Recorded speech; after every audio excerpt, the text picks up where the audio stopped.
Voyageant dans le pays, je chante en marchant, guidant les âmes au calvaire, au flot gramoisi, mon âme percée par des flèches. Prenons dans Hébreux chapitre 1.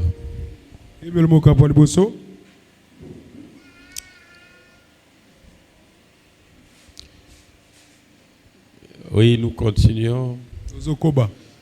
Que Dieu nous aide à finir le chapitre 1 aujourd'hui. Si on peut attendre le chapitre 2, ça sera une bonne chose. Amen. Amen.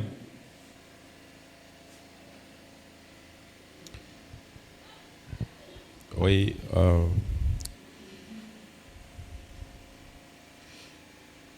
Hébreux.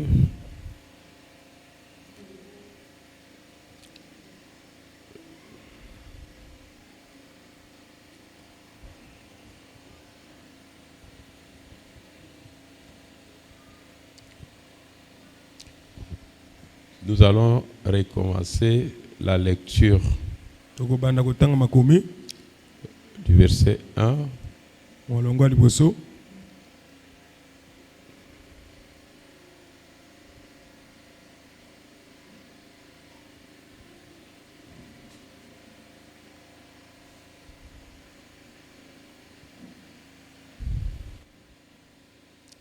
Après avoir autrefois à plusieurs reprises et de plusieurs manières parler à nos pères par les prophètes, Dieu dans ces derniers temps nous parle par le Fils qu'il a établi héritier de toutes choses, par lesquelles il a aussi créé le monde, et qui étant le reflet de sa gloire et l'empreinte de sa personne, et soutenant toutes choses par sa parole puissante, a fait la purification des péchés et s'est assis à la droite de la majesté divine dans le lieu très haut, devenu d'autant supérieur aux anges qu'il a hérité d'un nom plus excellent que le leur. Car auquel des anges Dieu a-t-il jamais dit, tu es mon fils? Je t'ai engendré aujourd'hui. Et encore, je serai pour lui un père. Et il sera pour moi un fils. Et lorsqu'il introduit de nouveau dans le monde le premier-né, il dit que tous les anges de Dieu l'adorent. De plus, il dit des anges. C'est lui qui fait de ses anges des vents et de ses serviteurs une flamme de feu. Mais il a dit au Fils, ton trône, ô Dieu éternel, le sceptre de ton règne est un sceptre d'équité. Tu as aimé la justice et tu as haï l'iniquité. C'est pourquoi, ô Dieu, ton Dieu t'a oint d'une huile de joie au-dessus de tes égaux. Et encore, toi, Seigneur, tu as au commencement fondé la terre. Et les cieux sont l'ouvrage de tes mains. Et ils périront, mais tu subsistes. Ils vieilliront tous comme un vêtement. Tu les rouleras comme un manteau. Et ils seront changés. Mais toi, tu restes le même. Et tes années ne finiront point.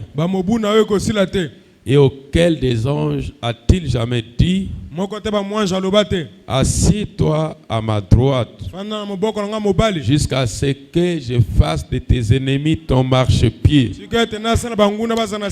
Ne sont-ils pas tous des esprits au service de Dieu, envoyés pour exercer un ministère en faveur de ceux qui doivent hériter du salut. Prions, Seigneur Jésus notre Dieu, cette lecture, c'est ta parole, cela est pour nous, a été écrit sous l'inspiration divine par un homme qui était rempli du Saint-Esprit, auquel on appelait Paul. Tu l'avais oint du Saint-Esprit. Et quand il écrivait, c'était sous l'inspiration du Saint-Esprit. Père, nous l'avons lu comme toute personne.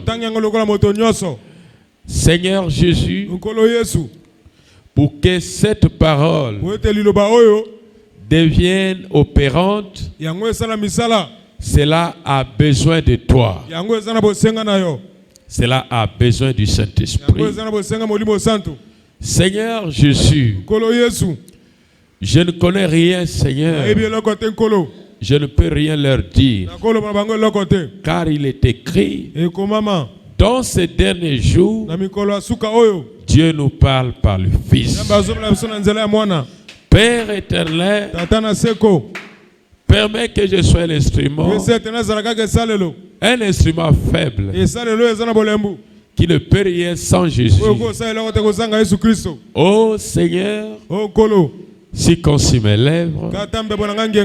Oh Jésus, lave-moi, lave toute l'assemblée de ton sang, de ta grâce, remplis-nous. Seigneur Jésus, que la gloire te revienne. Je prends sous mon contrôle tout esprit de désorientation, de Dieu mal interprété, de Dieu mal placé, de Dieu mal compris, tout esprit démoniaque de fausseté soit sous mes pieds. Au nom du Seigneur Jésus, Père éternel, manifeste ta gloire. Bénis ton peuple qui est venu ici pour accomplir l'écriture. Laisse que le Saint-Esprit soit notre orateur.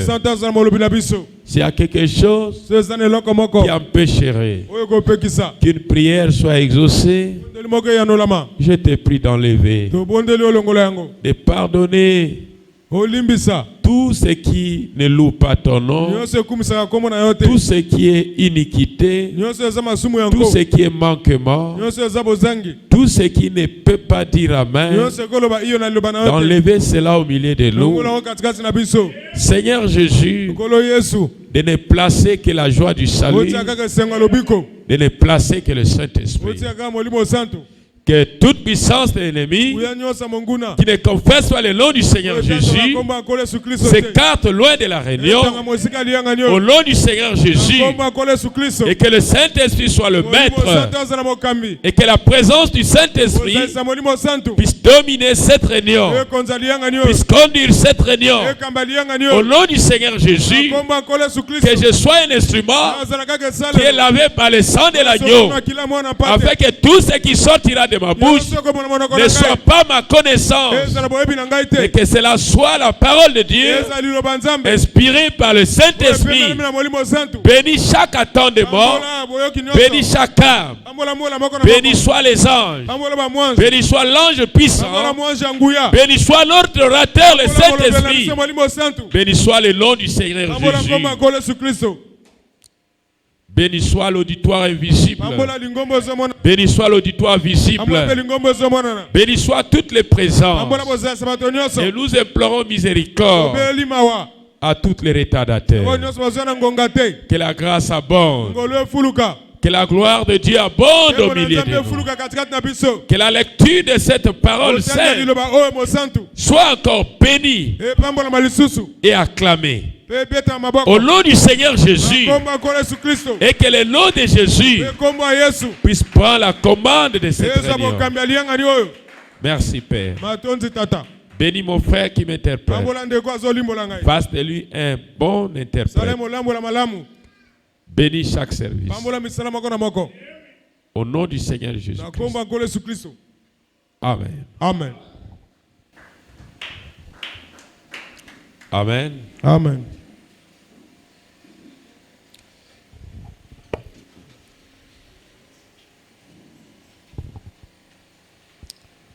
Oui, nous continuons avec ce livre. Alors, vous allez voir que je prends dans le 2 premiers versets, dit, après avoir autrefois à plusieurs reprises et à plusieurs manières parlé à nos pères par les prophètes, le chapitre 1, nous étudions ça, n'est-ce pas, au verset global. Amen. Parce que ce sont des éloges, ça parle du Seigneur Jésus, ça loue le Seigneur Jésus, de début à la fin. Vous voyez, ça parle de lui. Même quand nous allons au verset 11 vers la fin, il dit au verset 10, il dit,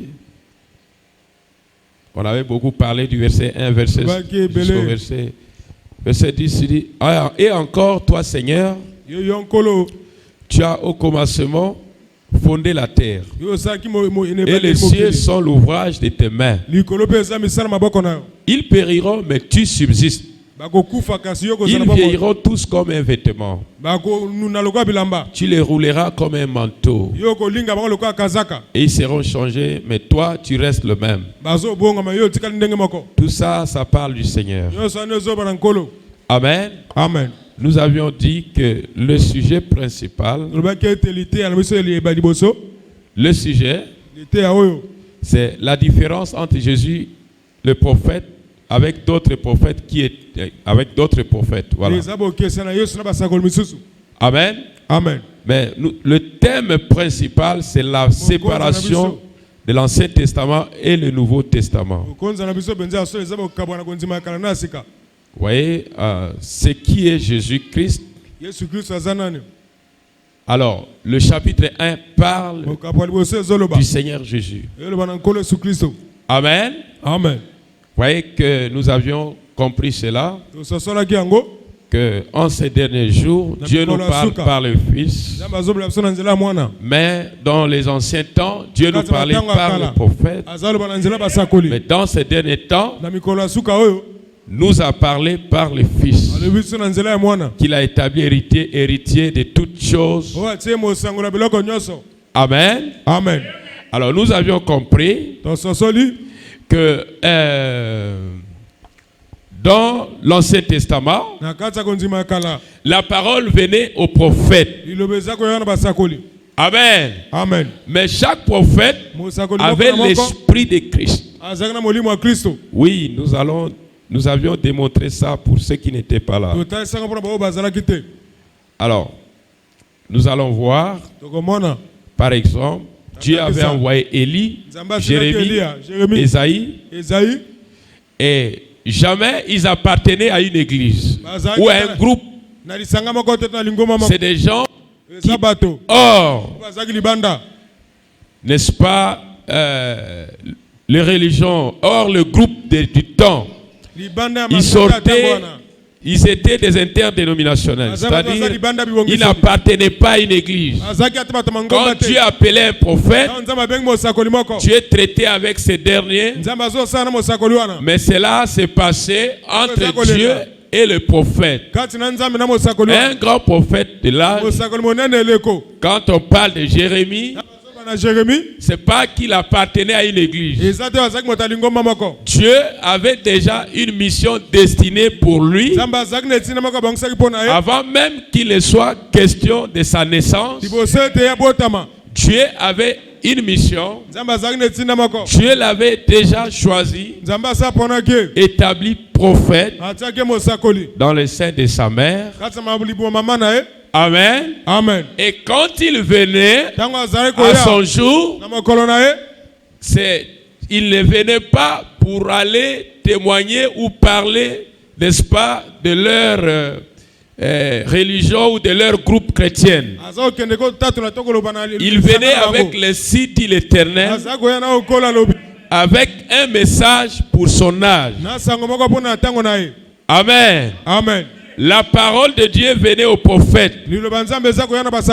Alors c'était la parole prononcée de Dieu par le prophète. Mais aujourd'hui, la Bible dit c'est par le Fils. Dans ces derniers temps, c'est par le Fils. C'est le Fils qui parle. Mais en l'Ancien Testament, c'est le prophète qui parlait. Mais ils avaient toujours l'Esprit de Christ. Mais il y a une grande différence avec leur temps et notre temps. Ils avaient l'Esprit de Christ, mais Christ n'était pas encore crucifié. Amen. Amen. Mais nous avons l'Esprit de Christ après la crucifixion. Amen. Amen. Et quand nous lisons, vous allez voir Paul dit, sans nous, eux ne parvenaient pas à la perfection. Amen. Amen. Vous allez comprendre que nous avions traversé l'ombre. Et pour arriver dans ce qui est réel. Pourquoi je dis réel? Parce que la parole qu'ils avaient sous la loi, cela ne pouvait pas les sauver. Parce que le prophète dit, la loi est un policier qui te plaçait en prison, mais qui ne pouvait pas te sortir de la prison. Amen. Amen. Et c'est là que Paul est en train de présenter le Nouveau Testament et l'Ancien Testament. Il est en train de montrer comment sous l'Ancien Testament on ne pouvait pas avoir le plein salut. Mais cela préfigurait Amen. Amen. Le salut proprement dit. C'est là qu'il a parlé de l'ancien comme étant l'ombre de bien à venir. Parce que sous l'ombre, l'adorateur ne pouvait pas parvenir à la perfection. Ils attendaient la croix, mais nous adorons à travers la croix. Nous regardons à la croix. Amen. Amen. Mais eux, ils s'attendaient à la croix. Mais cet âge-là n'était pas encore arrivé. C'est pourquoi quand le Seigneur Jésus vient, il vient comme une clé de voûte. Parce qu'il vient là au milieu pour relier ces deux églises. L'ancien et le nouveau. Amen. Amen. Il est en train de relier ces deux testaments parce que sans lui, personne ne peut être sauvé. Même les saints de l'Ancien Testament, pour aller au ciel, il fallait le sang de Jésus-Christ. Est-ce que nous disons Amen? Regardez, le prophète dit dans cette prédication, paragraphe 140, dans Hébreux chapitre 1, il dit, en ce temps-là, il a parlé, il dit, regardez, il a parlé, 87, il dit, comment penserez-vous alors que devrait être un prophète? Devrions-nous donc avoir un prophète dans ces jours? Absolument. Devrait-il parler par lui? Certainement. Mais le prophète de l'Ancien Testament, il parlait par l'Esprit de Jésus. En d'autres termes, si vous regardez à l'ombre, alors vous pourriez faire une erreur. Mais ceci est développé. Le Nouveau Testament est développé à base du négatif qui est l'ombre. Cela était, n'est-ce pas? Il dit, regardez, cela était négatif, ceci par un positif. Il n'y a aucun risque de le manquer. C'est une chose positive. Aujourd'hui, au travers de son fils, c'est une chose positive. C'est un sacrifice parfait. Amen. Amen. Parce qu'il dit, il a établi héritier de toutes choses. Est-ce que nous disons Amen? Parce que nous devons aller pour voir qui est ce fils. Nous avions parlé dernièrement qui est ce fils, qui était-il? Amen. Amen. Vous voyez? Représentation du Seigneur Jésus. Dans l'Ancien Testament, était dans chaque prophète. Quand Moïse parlait, c'était l'Esprit de Christ. Son ministère annonçait la venue de Christ.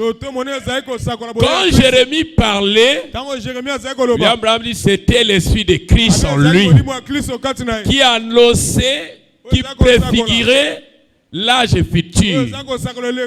Qui préfigurait l'âge futur. Il dit regardez David. Comment il a été haï de ses frères. Et quand Dieu a élevé cet homme David, Amen, il a placé à côté de Pharaon. Et quand David était devenu un grand chef en Égypte, quand David sortait dans la rue, la trompette sonnait. Il dit, voyez, David représentait Christ. Amen. Amen. Il dit, chaque prophète représentait Christ. Mais quand Christ est venu, alors ces gens-là, leur ministère avait servi que de pont. Est-ce que nous disons Amen? Ils annonçaient l'œuvre parfaite. Ils travaillaient sous l'onction de Christ. Ils étaient l'ombre de bien à venir. Mais quand Christ est arrivé, nous sommes dans l'âge la plus glorieuse qui n'a jamais été. Est-ce que nous disons Amen? Dit, regardez, le prophète dit, l'Esprit de Dieu qui était à Moïse, exactement, c'est une préfiguration de Jésus-Christ. Tous les personnages de l'Ancien Testament préfiguraient la croix. Il dit, Moïse naît un enfant particulier, caché dans les joncs des marais, retiré à ses parents. Il était un roi, ou plutôt un conducteur, un législateur, un intercesseur, un sacrificateur. Tout ce qu'il était préfigurait Christ. Est-ce que vous comprenez? Christ était dans Moïse, était dans chaque prophète de l'Ancien Testament. Prenez ceci. Tout était un type. Considérez, n'est-ce pas? Il dit, regardez Joseph. Plutôt Joseph. Oh là là, j'ai parlé de Joseph qui était aimé de ses frères. Plutôt, j'ai parlé de David. Amen. Amen. David était rejeté par son propre peuple. Détrôné par son propre peuple. Roi de Jérusalem. Il fut chassé de Jérusalem par son propre peuple. Et alors qu'il montait sur le mont des Oliviers, Amen. Amen. Il était rejeté. Et il préfigurait aussi Christ. Et regardez à la croix de Christ. Lui qui est venu pour aider les gens, il a été aussi un roi rejeté. Comme la Bible dit que la pierre qui a été rejetée par le bâtisseur est devenue la principale de l'angle. C'était Christ. Mais qui avait préfiguré Christ dans l'Ancien Testament? C'était David. David l'avait préfiguré. Pas seulement David, Joseph aussi. Parce que j'ai confondu Joseph et David. Est-ce que nous disons Amen? Joseph, là-bas en Égypte, avait préfiguré, n'est-ce pas, Christ. Parce que quand Christ viendra, regarde la trompette sonnera. Regarde les genoux fléchis. Mais quand Joseph sortait là-bas, étant roi, n'est-ce pas, après Pharaon, Égypte, on sonnait aussi la trompette. Il était une ombre de Christ. Quand Christ viendra dans le millénium, regardez, il y aura la trompette. Est-ce que nous disons Amen? Joseph était l'ombre aussi. Chaque prophète dans l'Ancien Testament était l'ombre. Parce que leur ministère, Amen, annonçait l'arrivée d'un grand ministère. Tout ça, c'était Christ en eux. Prenez encore ceci. Regardez. L'apôtre Paul, tout ce qu'il a pu faire, il a fait la distinction. Il a placé chaque chose à sa place. Alors il a dit ceci.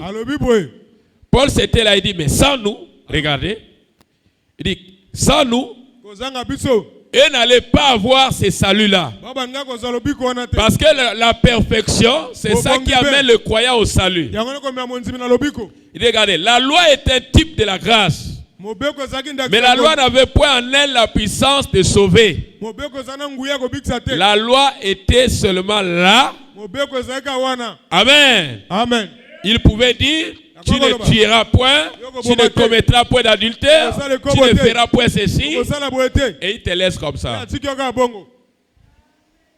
Mais quand Jésus vient, c'est là que nous avions appris le pardon du péché, et on appelle ça la grâce. C'est là que il a gracié les gens. Vous allez voir même dans l'Ancien Testament, les sacrifices qu'ils avaient ne pouvaient pas ôter le péché. Parce que l'adorateur avait toujours la conscience sur son erreur. Mais ici, le sang de Jésus vient ôter.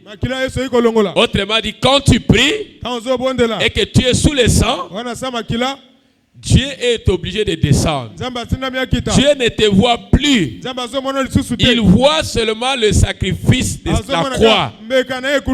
Et si tu es sous le sang du Seigneur, admettons tu es déjà scellé du Saint-Esprit, quand tu pries, Dieu ne te voit pas. Dieu voit le Seigneur Jésus. Nous avions parlé sur faire l'intercession sur base de notre confession. Quand vous priez au nom du Seigneur Jésus, c'est Jésus que Dieu voit. Dieu ne te voit pas. Amen. Vous voyez, le sang de Christ nous délivre du péché. Mais la loi fait seulement de nous des pécheurs. La loi ne pouvait pas nous délivrer du péché. Branham dit, la loi disait seulement, regardez, tu es un pécheur. Vous voyez? Maintenant, nous sommes dans un âge plus glorieux que quand Dieu te pardonne, ne retourne plus dans cela. Parce que la croix du Seigneur, le sacrifice avait été immolé une fois à la croix, pas plusieurs fois. Est-ce que nous disons Amen? Et quand vous acceptez Christ, et que Christ vous a accepté, alors vous êtes libérés. Vous êtes libérés de toute chaîne, de la malédiction, du péché. Amen. Qu'est-ce que le péché a apporté? La mort. Et qu'est-ce que la grâce a apporté? La vie. Regardez, là le prophète dit que Jésus est venu pour un but précis. Pour sauver ceux dont Dieu, avant la fondation du monde, savait qu'il serait sauvé. Jésus n'était pas mort pour tout le monde qui dit Seigneur, Seigneur. Amen. Amen. Jésus était mort pour des gens que Dieu connaissait d'avance. Que ces gens-là allaient être sauvés. Jésus a donné sa vie pour eux. Et quand la parole arrive dans leur vie, Dieu vient toujours témoigner que c'est lui. Quand la parole arrive dans votre vie, Dieu vient toujours témoigner que vous êtes son fils. Amen. Amen. Vous voyez, c'est quelque chose que Dieu avait prévu. Et ces gens-là ne vivront que de la parole de Dieu. Parce qu'aujourd'hui, beaucoup reçoivent l'évangile. Ils prennent l'engagement de suivre le Seigneur. Mais parfois, ils n'arrivent pas, n'est-ce pas, au terminus. Ils changent. Amen. Amen. Et parfois, ils ont des raisons. Depuis que je prie, aucun, les gens à qui le Seigneur avait donné sa vie pour eux, ils n'ont pas de conditions à donner à Dieu. Amen. Amen. D'ailleurs, s'ils ne prient pas, ils se sentent qu'il y a quelque chose qui manque. Pourquoi? Ils sont nés comme cela. Amen. Amen. Ils vivent que de la prière. Ils vivent que de Dieu. Il dit, regardez. Maintenant, Paul, quand Paul a fait cette expérience du Fils, c'est là qu'il a vu cette lumière. Et cette lumière lui a dit que c'est je suis Jésus. Vous allez voir que bien après, la vie de Paul avait changé. Et quand Paul prêchait, ce n'était pas Paul. C'était le Fils qui prêchait. Parce que dans ces derniers jours, c'est le Fils. Dieu nous parle par le Fils. Et le Fils, c'est le Saint-Esprit. Et en ce temps-là, ils ne pouvaient pas recevoir le Saint-Esprit. Ils avaient l'Esprit de Christ, mais sans la crucifixion. Ils avaient l'Esprit de Christ sans le rachat. Mais nous avons cela avec le rachat. Nous sommes dans un âge beaucoup plus meilleur que ce qu'ils avaient. La sœur Ruth, c'est pas ça? Nous sommes dans l'âge meilleur.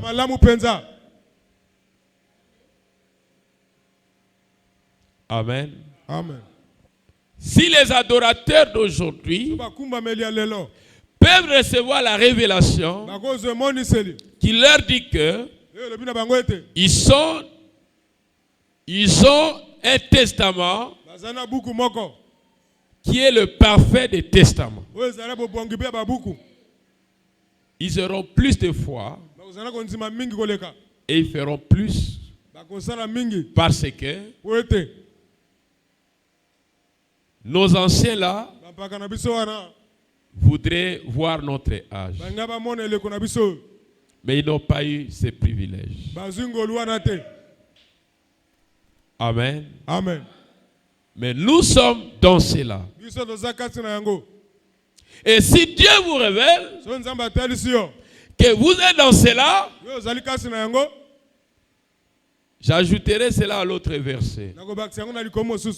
Amen. Amen. Parce que dans l'autre verset, Paul dit de s'attacher aux choses que vous avez entendues.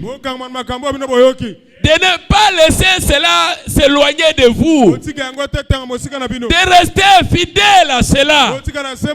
Ces choses-là que vous avez entendues, ce n'était pas la sagesse du grand-mère. C'était l'évangile du Seigneur Jésus. Mais quand Jésus l'a prononcé, pour la première fois, cela a eu des effets. Est-ce que nous jouons amen? Et quand vous avez vu le bienfait de l'évangile, qu'est-ce que vous avez fait après? Pour rester attaché à ça. Vous continuez à persévérer. Parce qu'il n'y a pas quelque chose aujourd'hui qui peut rendre un homme heureux, plus heureux, comme la parole de Dieu. À moins que tu ne sois pas un élu du Seigneur. Parce que les élus du Seigneur, ils trouvent leur joie autour de la parole de Dieu. Ils trouvent leur satisfaction en écoutant la parole de Dieu. Ils trouvent leur joie en servant l'Éternel. Amen. Amen. Parce que quand Dieu les avait conçus, il avait placé en eux un endroit pour placer Christ, pour aimer Christ. C'est comme un poisson qui est dans l'eau. Dieu l'a créé avec des nageoires. Amen. Amen. Parce qu'il est un poisson. Il doit nager pour chercher sa nourriture. Toi aussi, tu dois nager pour chercher ta nourriture. Et Dieu a placé un endroit dans le ventre là-bas du poisson. Là, il doit placer sa nourriture. C'est là que tu diras Amen. Cet endroit est dans ton cœur. C'est là que tu diras Amen. Est-ce que nous jouons Amen? Et si tu n'as pas cet endroit, on peut te parler de Christ. Amen. Amen. Tu verras que c'est un passe-temps. Mais la personne que Dieu avait placé cet endroit, cet espace-là pour placer Christ,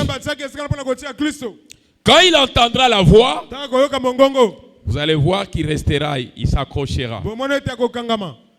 Est-ce que nous jouons Amen à cela? Dis, regardez, la Bible dit, voici que la Bible vient nous dire ici que Dieu envoie aussi des anges. Oui, c'est toujours dans le chapitre 1. Je pense que c'est le verset 13.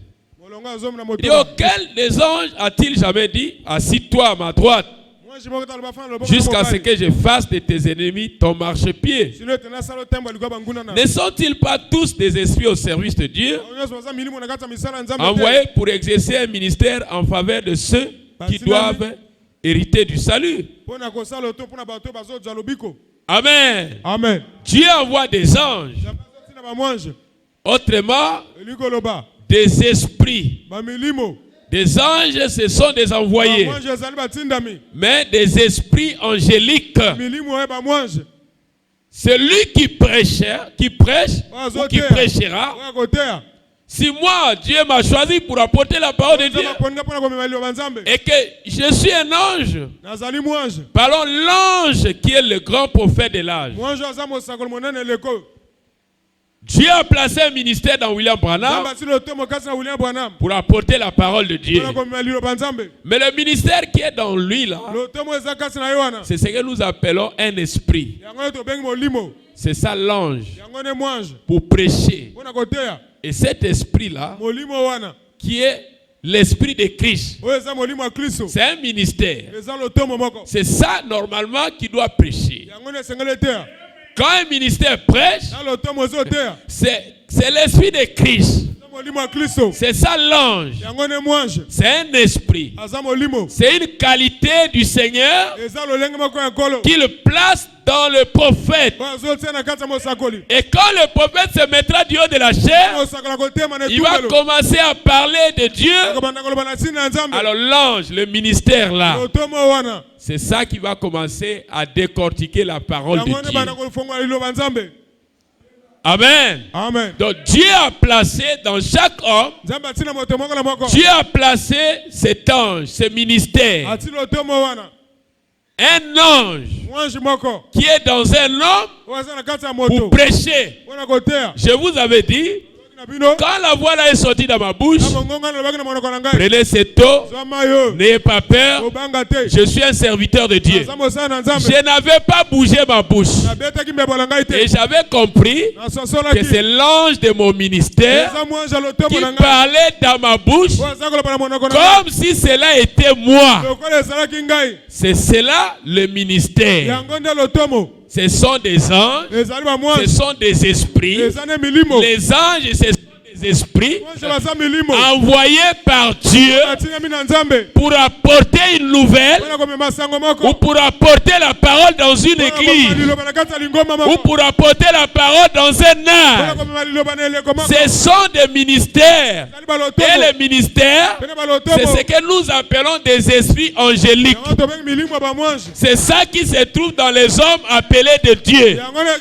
C'est pourquoi quand un homme a ce ministère, à cet esprit angélique, alors vous allez voir que quand il arrive à son ministère, tu diras que ça c'est pas vraiment trop humain.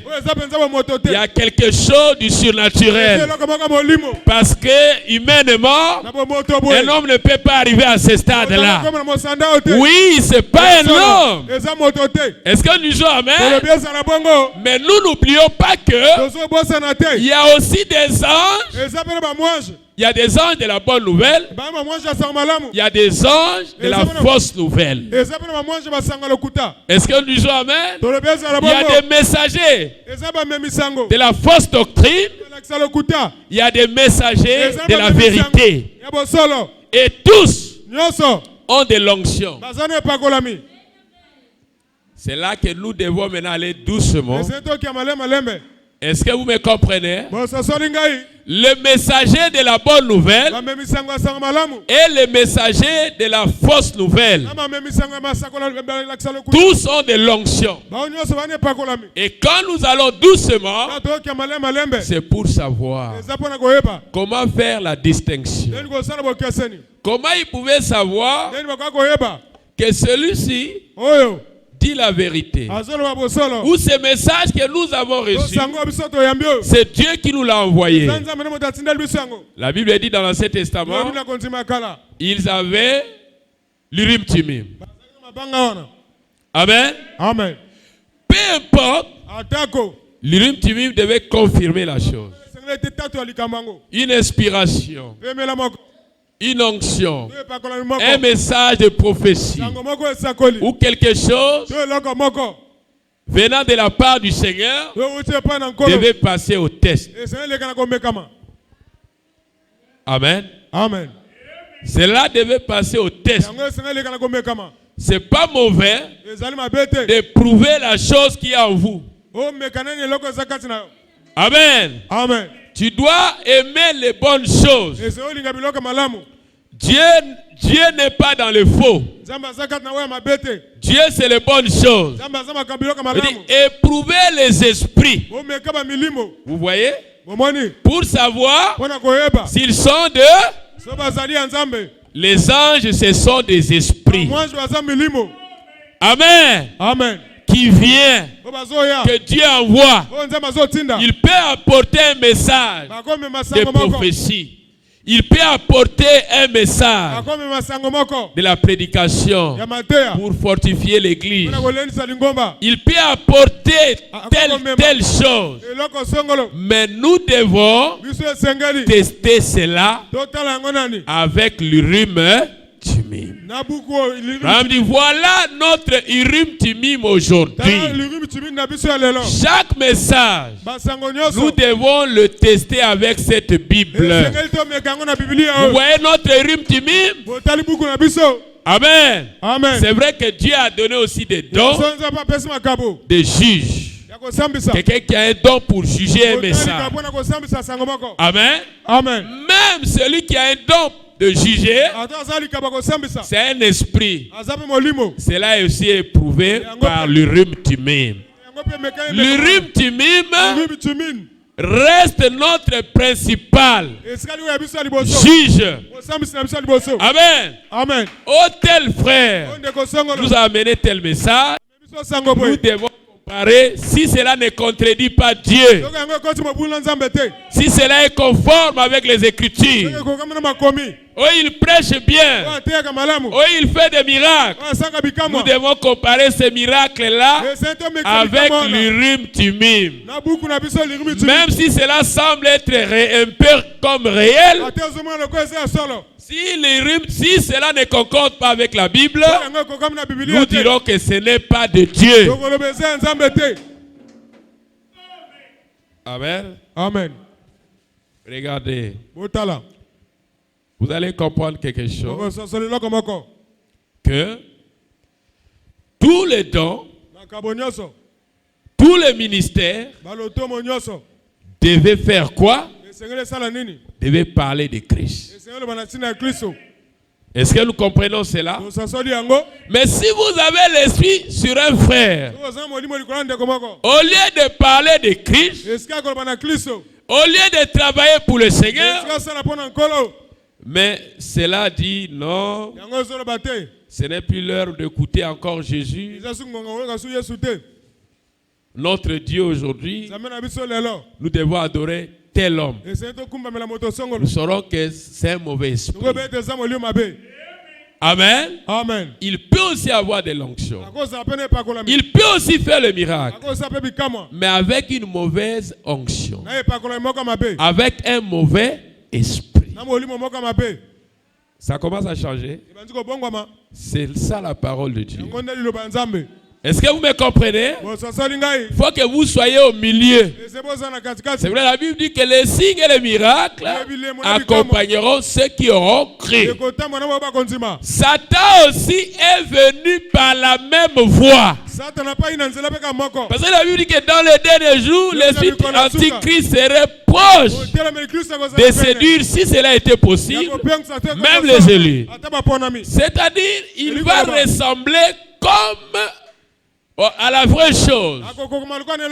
Mais ce n'est pas la vraie chose. Mais ça sera une ressemblance. Mais comment nous le saurons? C'est là que Branham dit, le diable peut tout faire, mais il ne répétera pas la parole de Dieu mot à mot. Il ne pourra jamais dire la vérité. Nous saurons que il prêche la fausse doctrine. Peu importe tout ce qu'il peut faire, c'est du faux. Est-ce que nous disons amen? C'est du faux. Parce que le miracle de Dieu ne vient que confirmer ce qui est la parole de Dieu. Si l'évangile dit la vérité, c'est là que dit, cette colonne de feu n'est pas sortie à cause de Branham, mais c'est sorti à cause de ce message. Cela est venu confirmer que le message que j'ai prêché est la vérité. Amen. Amen. Dieu vient confirmer sa parole. Mais les démons aussi suivent les messagers de la mort. Ceux qui apportent la confusion, ceux qui apportent de fausses doctrines, ce sont des messagers de l'enfer.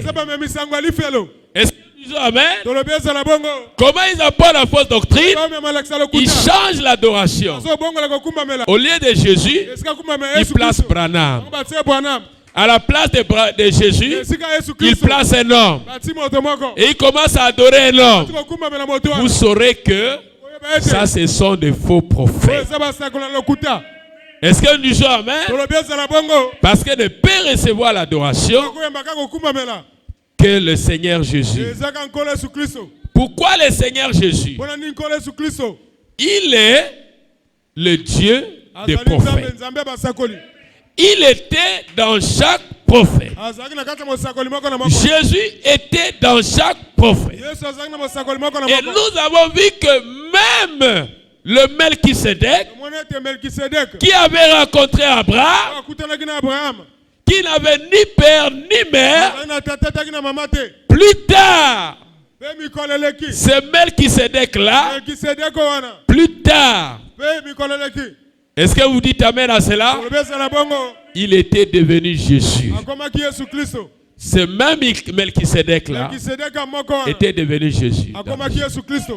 Et quand il a quitté la chair, il était retourné encore dans la colonne de feu. C'était toujours lui. William Branham dit c'était toujours lui. Vous voyez? Fils de Dieu, Père, Saint-Esprit, beaucoup des attributions. Il ne faisait que prendre beaucoup des attributions pour faire le travail. Vous allez voir que Paul a vu la même chose. Moïse a vu la même chose que Paul. Et c'était la même personne. Même être surnaturel. Quand Paul a vu, il a donné son nom. Quand Moïse l'a vu, il a répondu Amen. Amen. Par ses fonctions. Amen. Il a dit je suis. Le je suis. C'est pas un nom. C'est une attribution. Abraham dit il était apparu à Moïse par sa paternité. Et quand Paul le voit, il a répondu à son nom. Son nom, c'est le Seigneur Jésus. Mais quand on a parlé de El Shaddai, ce n'était que de ses attributions. Jéhovah Jireh, ce n'était que de ses attributions. C'est pourquoi je vous avais dit que quand même tu vas aller chasser les démons au nom de Jéhovah Jireh, ce n'est pas le nom complet de Dieu.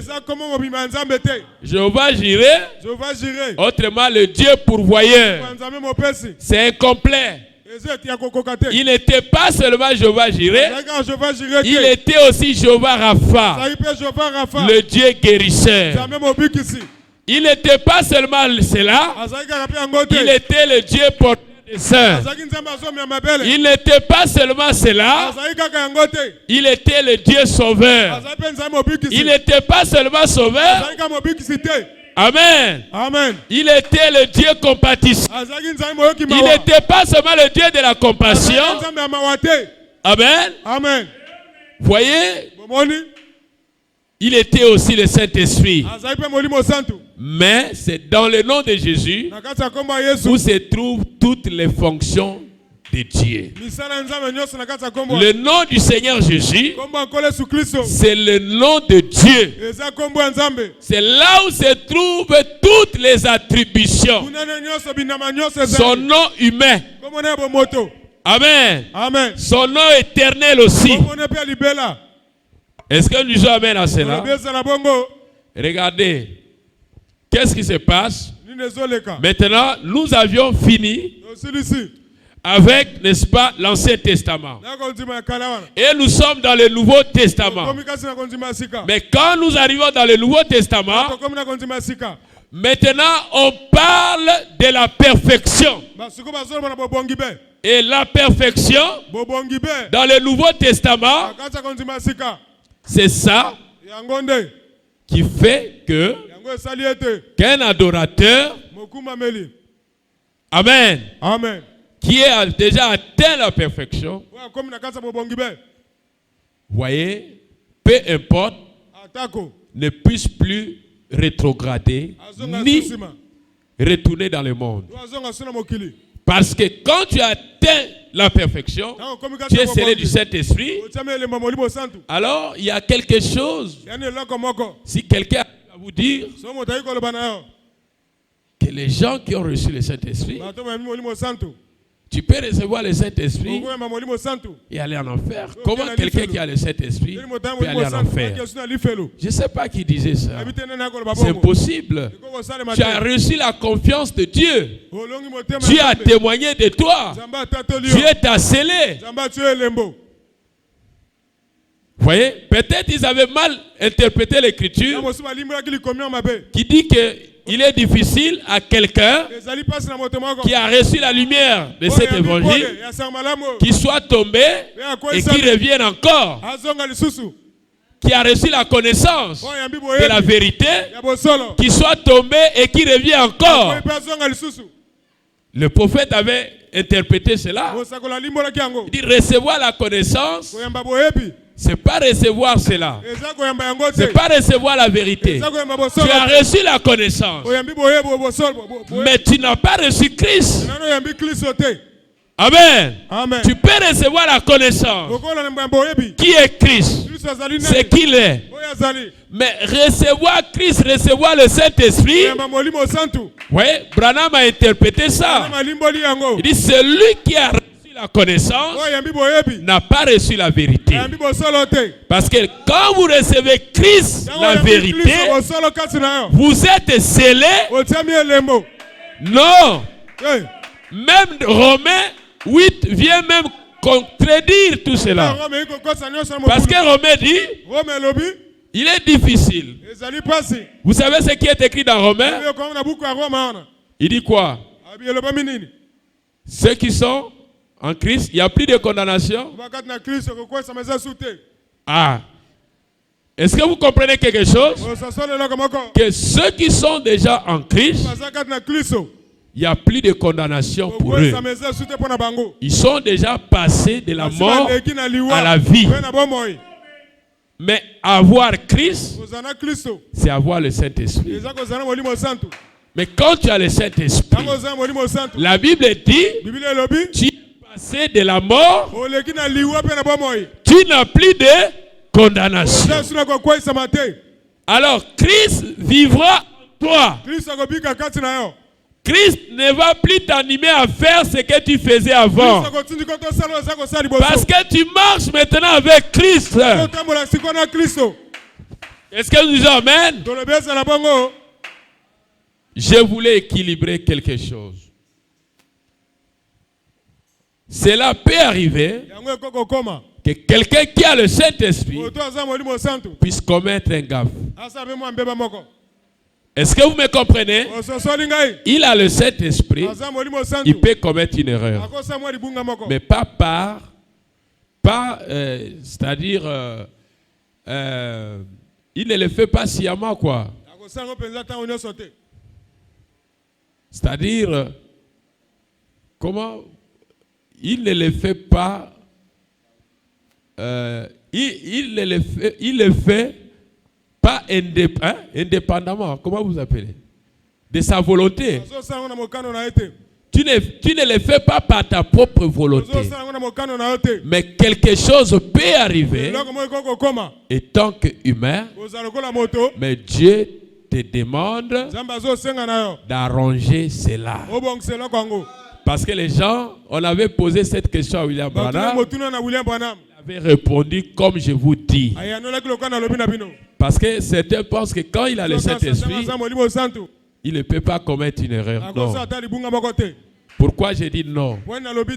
L'âme est sauvée. L'âme est rachetée. Mais le corps n'est pas racheté. Le corps attend encore sa rédemption.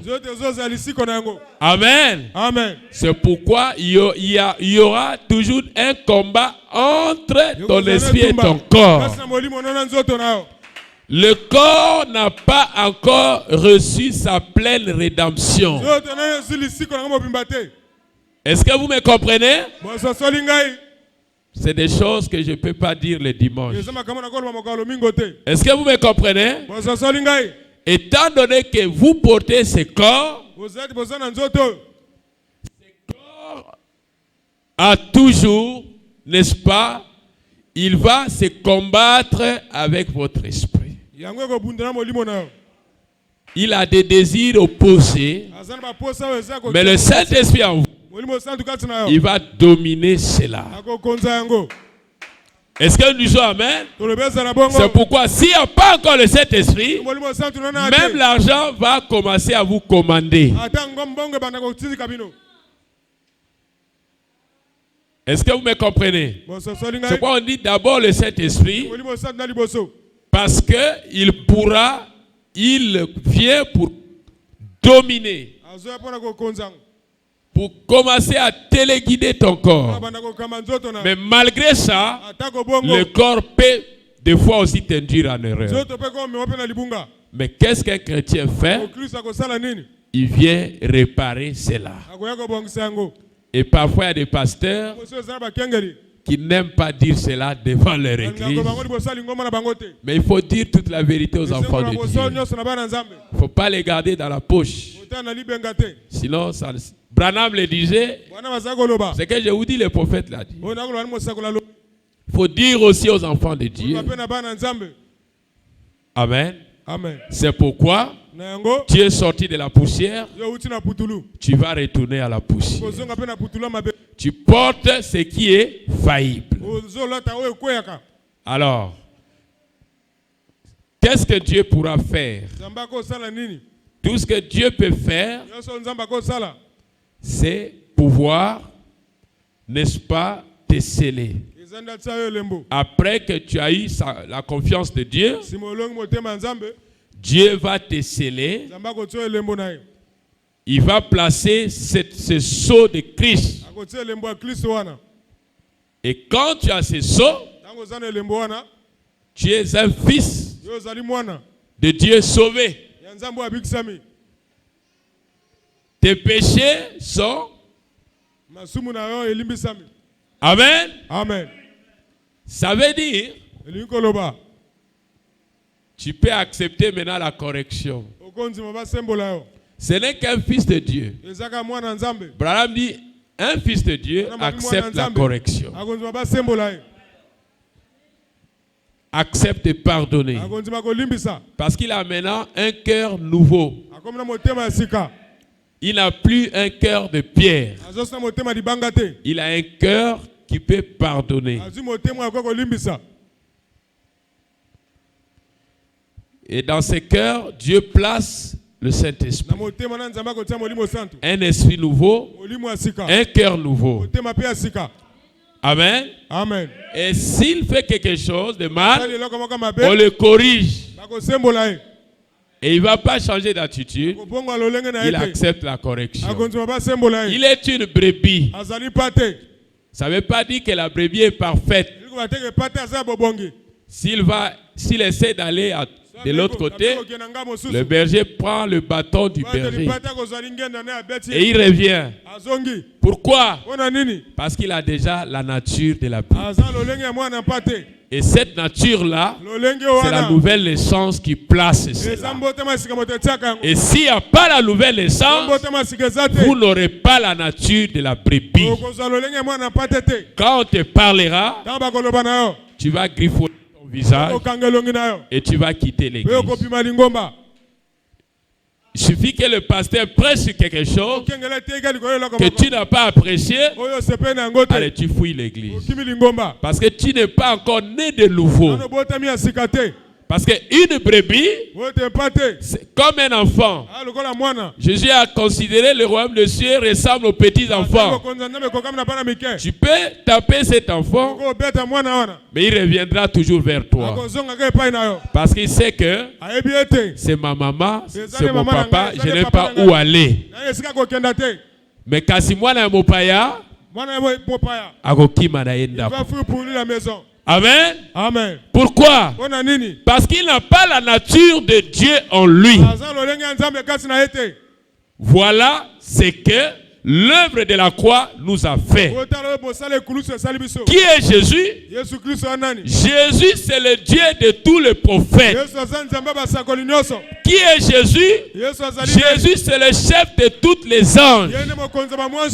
Qui est Jésus? Jésus, c'est le créateur de toutes choses.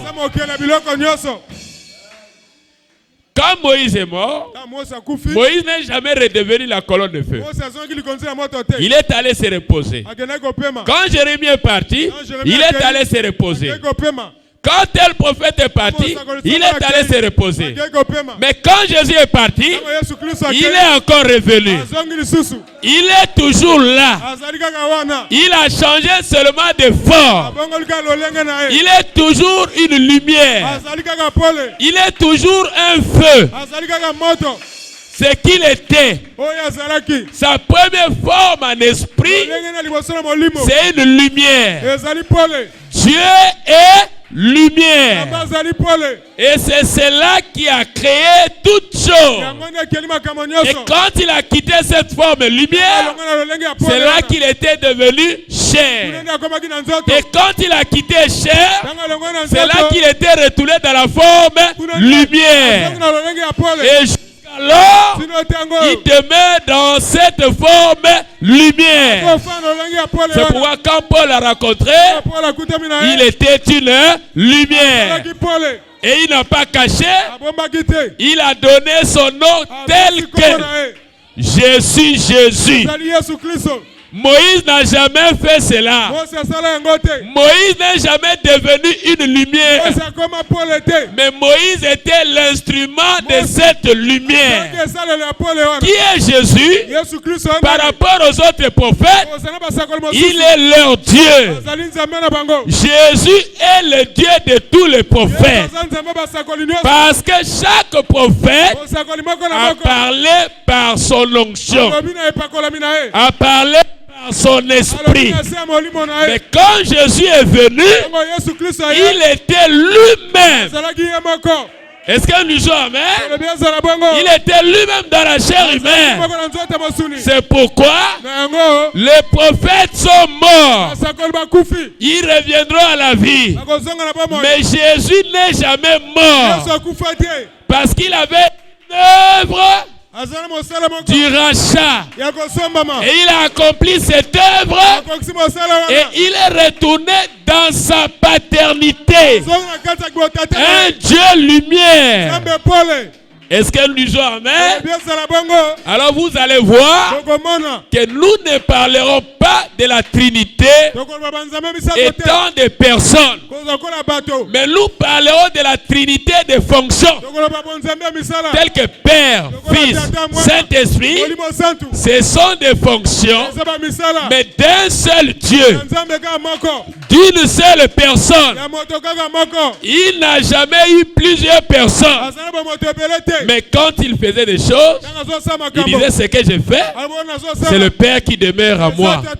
Le Père, c'est lui qui fait les œuvres. Ok, autrement, le miracle que je fais, je ne le fais pas par moi-même. Mais Jésus, prenez cela maintenant, avait l'esprit sans mesure.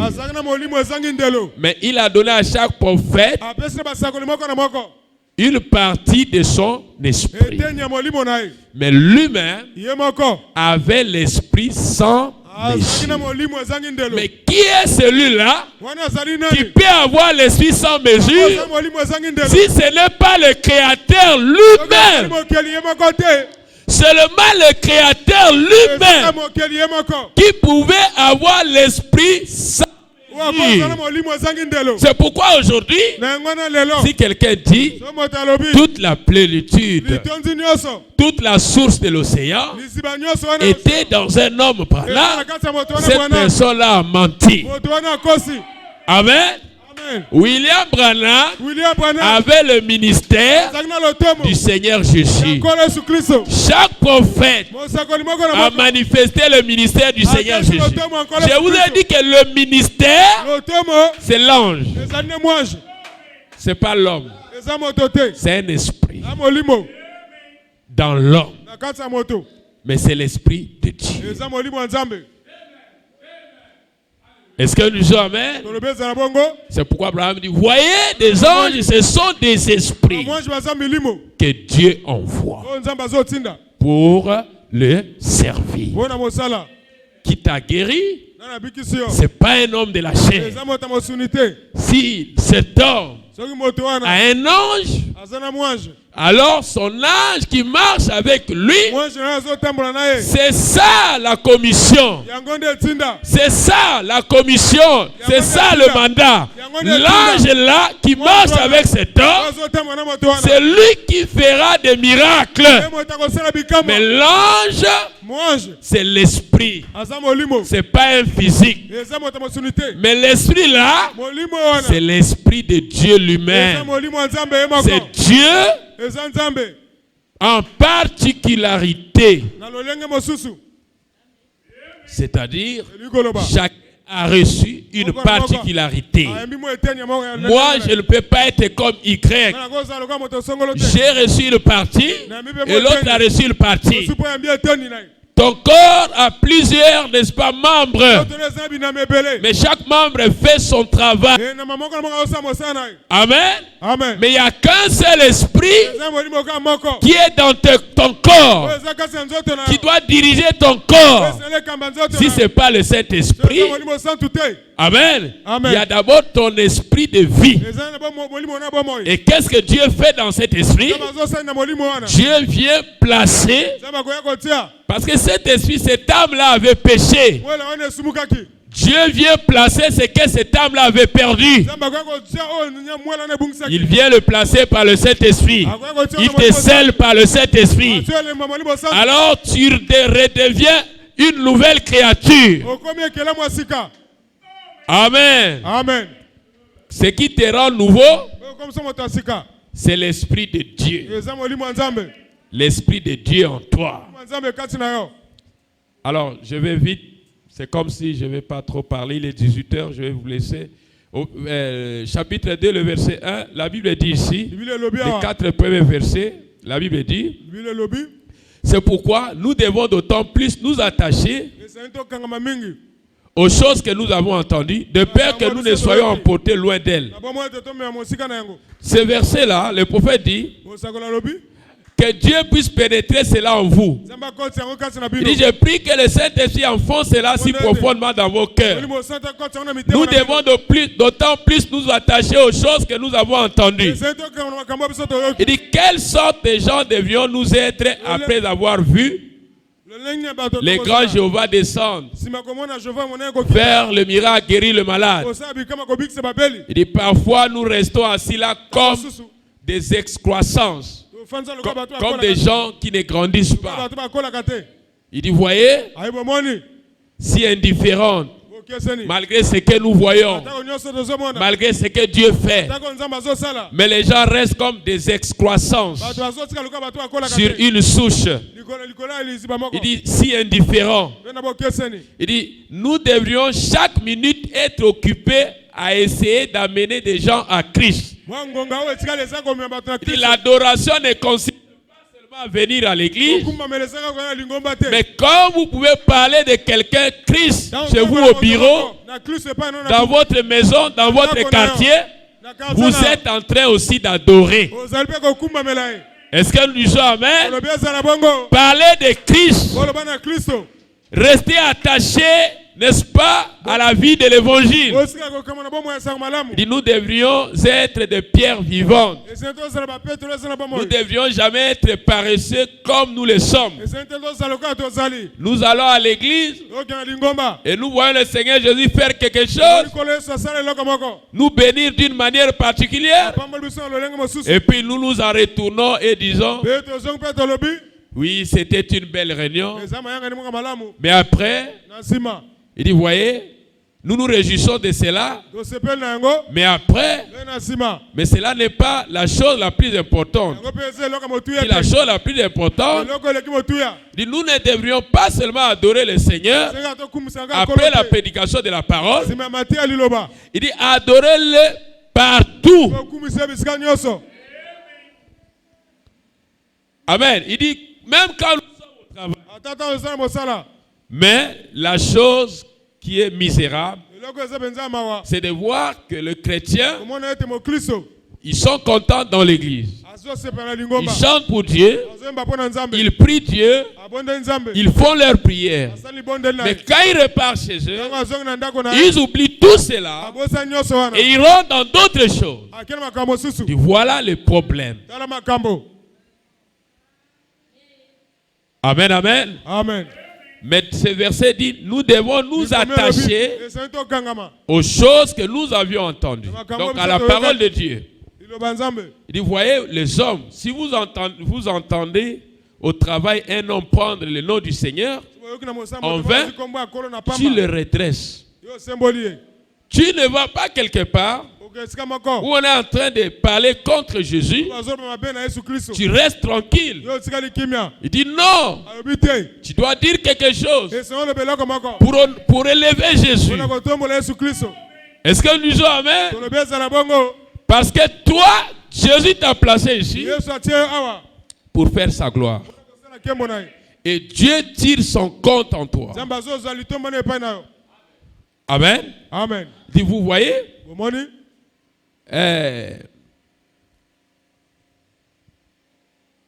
Dans ce verset, il dit,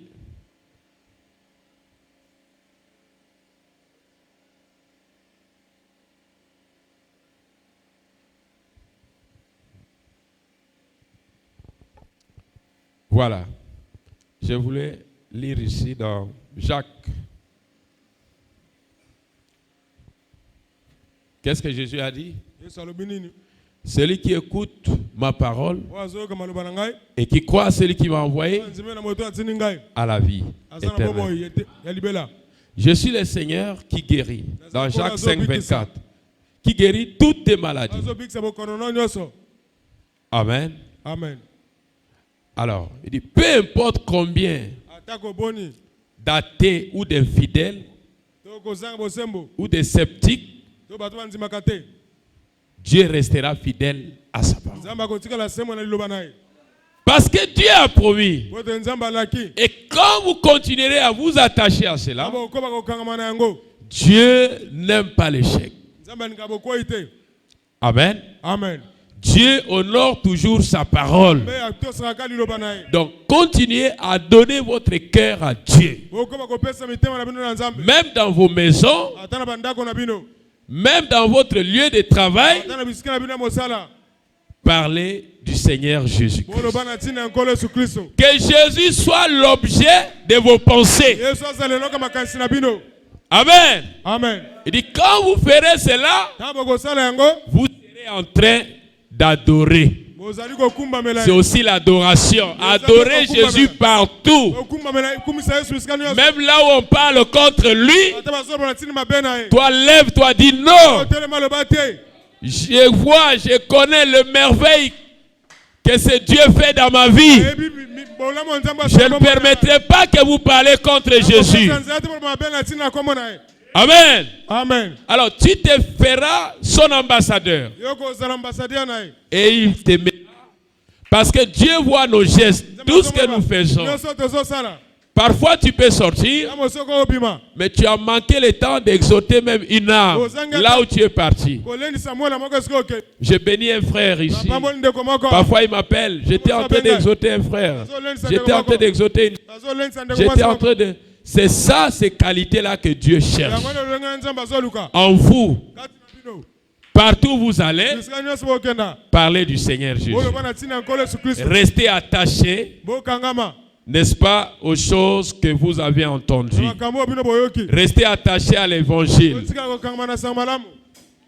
Amen. Amen. Alors, quand vous allez le faire ainsi, Dieu marchera avec vous. Même si vous avez un problème et que vous n'arrivez pas à avoir de solution, tellement tous les jours de votre vie, vous ne faites qu'élever le Seigneur Jésus, il sera obligé de faire pour vous. Parce qu'il voit que tu es un élément important dans son royaume. Amen. Amen. Quand les gens cherchent, oh, je veux que Dieu me fasse ceci, je veux que Dieu me fasse cela. Mais le secret, c'est quoi? Servez-le partout. Faites du bien au nom de Jésus partout. Prenez, n'est-ce pas, ce nom de Jésus. Allez avec ça partout. Ton problème, avant même d'arriver que le pasteur prie pour toi, Jésus va déjà résoudre ça là-bas. Parce qu'il sait que toi, ta vie, tu le loues partout. Tellement tu l'aimes, il ne laissera pas Satan te bousculer. Il sait que Satan est contre toi. Mais toi, tu le sers à tout moment. Partout, tu élèves son nom. Tu invites les âmes. Tu travailles pour que l'œuvre avance. Mais tu penses que Jésus fera quoi au retour? Même si tu ne fais pas une prière, seulement ce que tu es en train de faire pour son royaume, il prendra part de toi à beaucoup de choses. Ne soyez pas seulement un chrétien de culte, mais soyez un chrétien de tous les endroits que tu marches. Est-ce que vous me comprenez? Même dans votre bureau, n'ayez pas honte de placer la photo de Jésus. N'aie pas honte de placer ta Bible. Parce qu'il y a des chrétiens aujourd'hui qui disent, je ne veux pas qu'on puisse savoir que je prie. Tu caches. Dieu n'est pas honoré. Tu as honte de lui. Est-ce que nous disons Amen? Prends ta Bible. Place-la dans ton bureau. Si le magicien rentre, il saura que toi tu es de Jésus. Si le rosicrucien rentre, il saura que tu n'es pas de Jésus. Mais qu'est-ce que les rosicruciens font? Ils mettent leurs insignes partout, même dans leur voiture, même dans leur maison. Mais c'est que les francs-maçons aussi font. Ils mettent leurs insignes même dans leur maison. Ils n'ont pas honte d'eux. Pourquoi tu auras honte de ton Jésus? Est-ce que nous disons Amen? Restez attachés aux choses que vous avez entendues. Faites connaître le nom de l'Éternel partout, dans votre maison, dans votre lieu de travail. N'ayez pas honte de Jésus. Soyez ses ambassadeurs. N'ayez pas honte de Jésus. On peut vous traiter de tout. Acceptez cela. Est-ce que nous disons Amen? Ça veut dire, nous ne serons pas seulement des adorateurs de l'église, nous l'adorerons partout où foulerons nos pieds. Là où le nom de Jésus sera dénigré, nous allons réveiller cela. Amen. Amen. Pona yo, nzambe akokotela yo. Dieu va rentrer pour toi. Problème, il fera quelque chose. Même si au génété, tant que tous les jours de ta vie, Dieu a des profits chez toi, ne vous inquiétez pas. Est-ce que vous dites Amen? Alors, nous retenons ceci parce que nous allons partir, n'est-ce pas?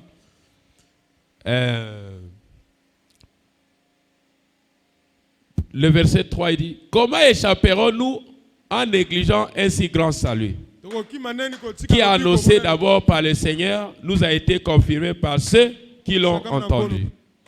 Comment échapperons-nous? Vous voyez? Autrement, du ministère de notre jour. Branham dit, si la voix d'Élie amena la destruction, parce qu'il était un ange du Seigneur, comment échapperons-nous alors que la voix de Christ nous parle aussi? C'est le prophète qui interprète la Bible. Il dit, ou comment pouvons-nous faillir quand nous prions pour vous? Si c'est la voix de Christ, si Christ a recommandé à son église de prier pour les malades, Et que l'église fait ce qu'il dit. Il dit, voyez, afin que eux aussi fassent ces choses. Alors comment cela peut-il ne pas arriver? C'est possible. Vous pouvez faillir, mais cela ne le peut pas. Et aussi longtemps que vous observez ce que dit cette voix, elle vous conduira de l'autre côté. Cela ne peut pas vous ne pouvez pas vous échouer quand vous écoutez la voix de Dieu. Le prophète dit, si vous échouez par votre faute. Parce que cela ne pourra pas nous échapper. Si le ministère de Christ a produit la puissance, a guéri le malade, le ministère de Christ a sauvé beaucoup d'âmes, et que ce ministère travaille au milieu de nous, nous n'échouerons pas. L'homme peut échouer, mais l'œuvre de Dieu ne peut pas échouer. La promesse de Dieu ne peut pas échouer. Mais tes pensées peuvent échouer. Si tu penses mal, tu pourras échouer. Mais si tu as confiance à ce que Dieu a dit, tu ne pourras jamais échouer. Parce que ta foi est enracinée sur ce que Dieu a dit. Comment tu peux échouer? Dieu n'échoue pas. Le Fils de Dieu ne peut pas échouer. Le combat peut venir, mais l'échec n'est pas en nous. La victoire est en nous. Est-ce que nous disons Amen? Comment échapperons-nous de ces grands saluts? Nous ne pouvons pas nous échapper de cela. Cela a été donné pour nous. Si nous l'avons vraiment reçu, ça sera notre salut. Ça sera notre bonheur. Et c'est la promesse de Dieu. Soyez toujours là à aimer, n'est-ce pas, les choses de Dieu. Amen. Amen. Pierre, cela ne pouvait pas lui échapper. Parce qu'il avait répondu à la promesse du jour. Il avait cru et resté avec cela. C'était son héritage.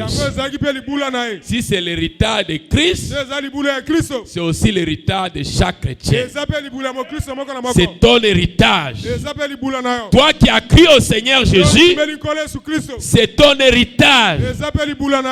Toute chose que tu demandes à Dieu par la prière, c'est ton héritage. Cela ne doit pas t'échapper. C'est pour toi. Est-ce que nous disons Amen? Est-ce que vous aimez cela? Que le Seigneur vous bénisse.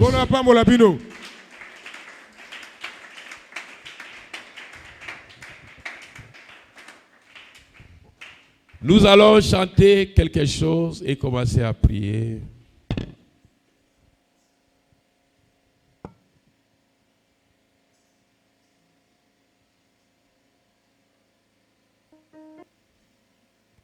Tu peux arriver comme ça.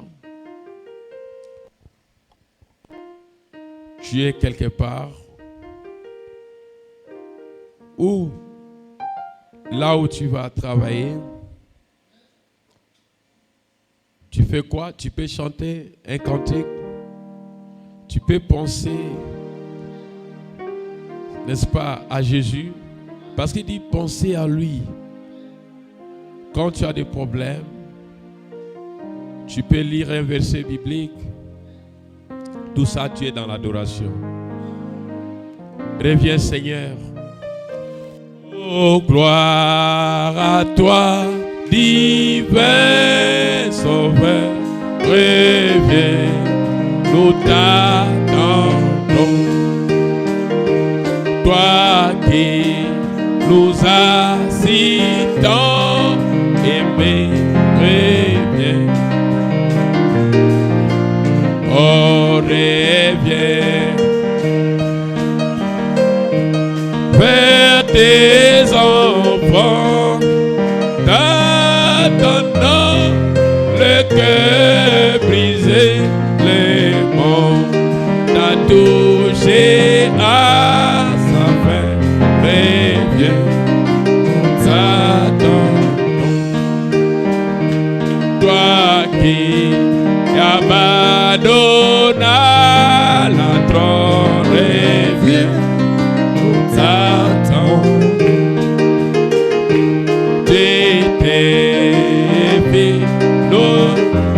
Nous sauver, reviens, nous t'attendons.